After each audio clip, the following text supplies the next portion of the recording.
Jeudi, vous avez déclaré « c'est la République française qui a aboli l'esclavage ».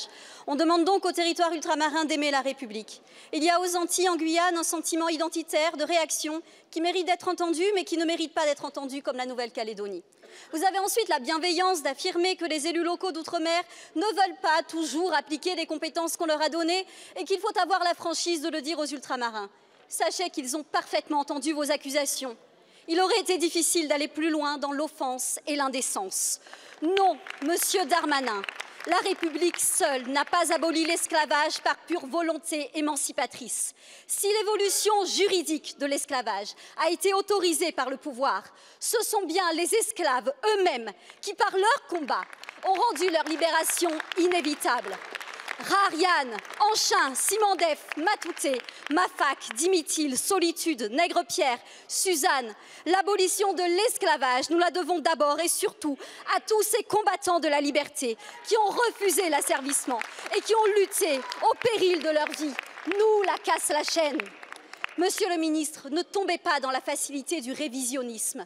Oserais-je vous rappeler qu'à l'abolition, des dédommagements ont été octroyés aux colons et non aux femmes et aux hommes qui ont été humiliés et déshumanisés pendant des générations entières. Nous, citoyens français d'outre-mer, aimons la République. Mais que fait le pouvoir de cet amour? La vie la plus chère de France, des taux de pauvreté et de chômage record?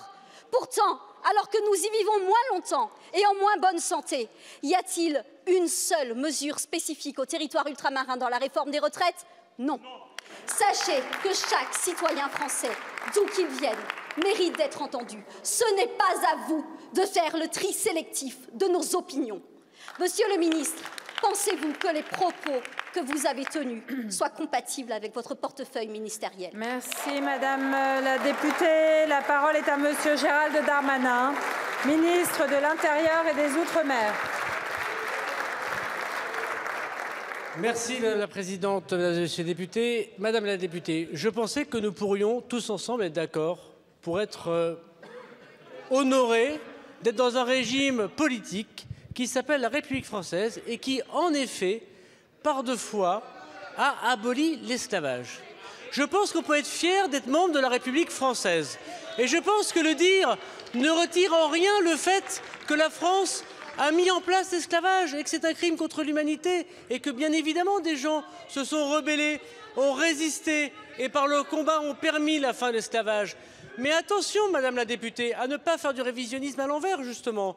De voir, je dis attention, Madame la députée, attention, de ne pas constater que c'est la République française, les institutions de la République, en premier lieu Robespierre, que défend votre famille politique, qui a mis fin à l'esclavage dans ce qui était jadis les colonies et qu'évidemment un régime d'asservissement avait été mis en place.